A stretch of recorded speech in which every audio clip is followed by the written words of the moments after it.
Westinghouse Broadcasting Company brings you The Sound of War, the actual sound record of World War II. 2,191 days from the time Hitler's Panzer divisions moved across the Polish borders to the ceremony of the Japanese surrender aboard the United States battleship Missouri in Tokyo Bay. World War II, the most terrible period of death and destruction in the long history of man.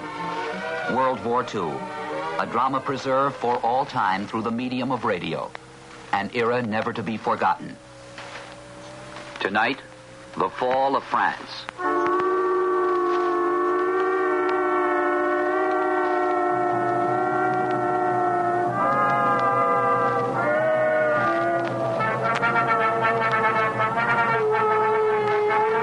On June 10th, 1940, France was in misery. It was just 1 month since the Nazi Panzer divisions had crashed the borders of the Low Countries, Belgium, Luxembourg, and Holland. 2 days later, the German Wehrmacht, spearheaded by 100 divisions, crossed into France. On March 15th, the Dutch army surrendered, and the following day, the French army broke ranks at Sedan. The Belgian army surrendered. Now the British and French were being driven into the sea. In one of the most amazing evacuations in the history of man, more than 350,000 Allied soldiers in boats and ships of every description were returned to the safety of the British shores. But now the French and British would face another blow. It is June 10th, 1940.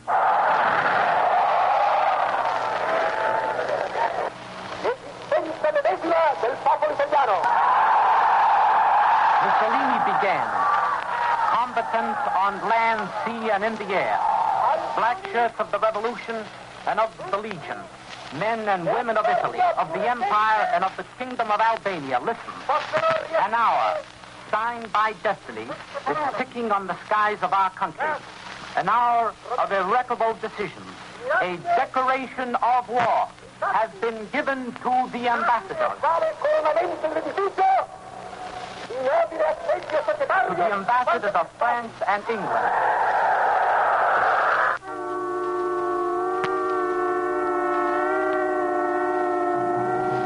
Italy has declared war against Great Britain and France.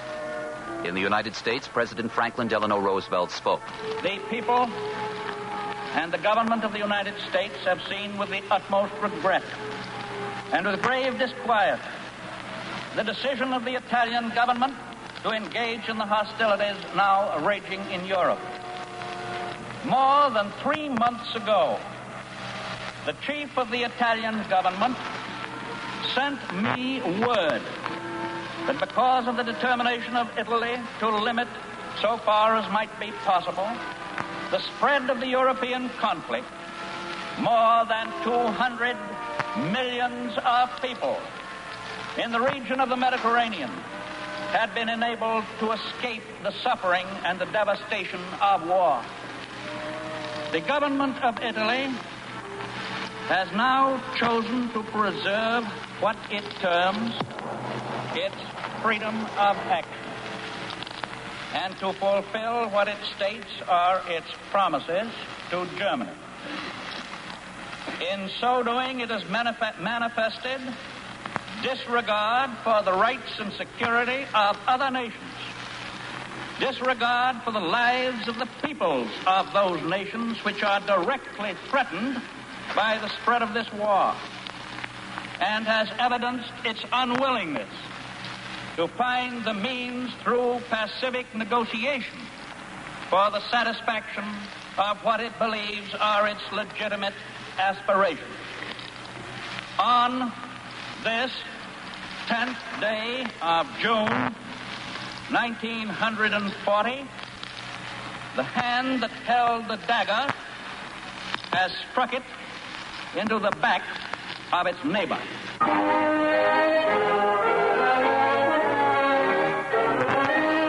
Italy had entered the war.